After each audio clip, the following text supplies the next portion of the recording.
विदर्भात आज मेघगर्जनेसह वादळी वाऱ्यासह पावसाची शक्यता आहे।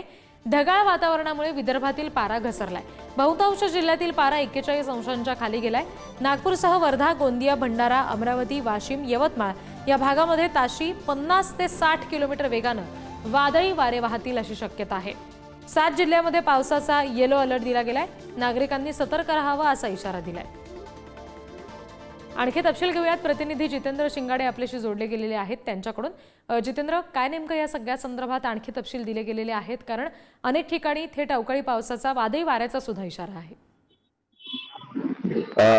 आपण पाहिलेलं आहे की शेवट सुरू असताना उन्हाचा तडाखा एकीकडे कायम असताना आता पुन्हा अवकाळी पावसाचा इशारा जो आहे तो हवामान विभागाने दिलेला आहे। आणि जर कालचा विचार केला तर काल मध्ये देखील काही विदर्भातील काही जिल्ह्यांमध्ये वादळी वाऱ्यासह पावसाचा छोटा मोठा जो आहे शिरकाव झालेला आहे। छोटा बुंदाबांदी अनेक ठिकाणी झाल्याचं आपल्याला दिसून येतं। वादळी वारे वाहत आहे आणि अशा परिस्थितीमध्ये येलो अलर्ट देण्यात आलेला आहे, कारण काही जे वातावरणीय जे परिस्थिती आहे ते चेंज झालेले आहेत। एकीकडे वातावरण जे तापमान आहे ते 45 अंशावर पोहोचलेलं होतं अनेक जिल्ह्यांचा, मात्र आता जे तापमान आहे ते तापमानामध्ये 1 ते 2 अंशाची म्हणजे 1 ते 2 अंशाने घसरण देखील झालेली आहे।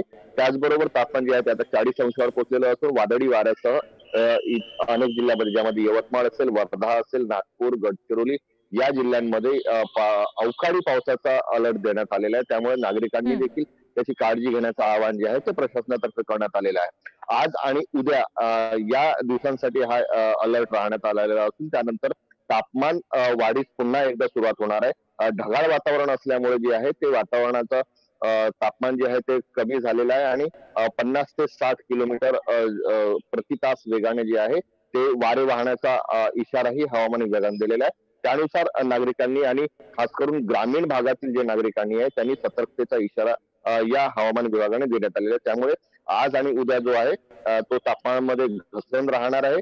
त्याचा दिलासाही विदर्भातील अनेक जिल्ह्यांना मिळणार आहे।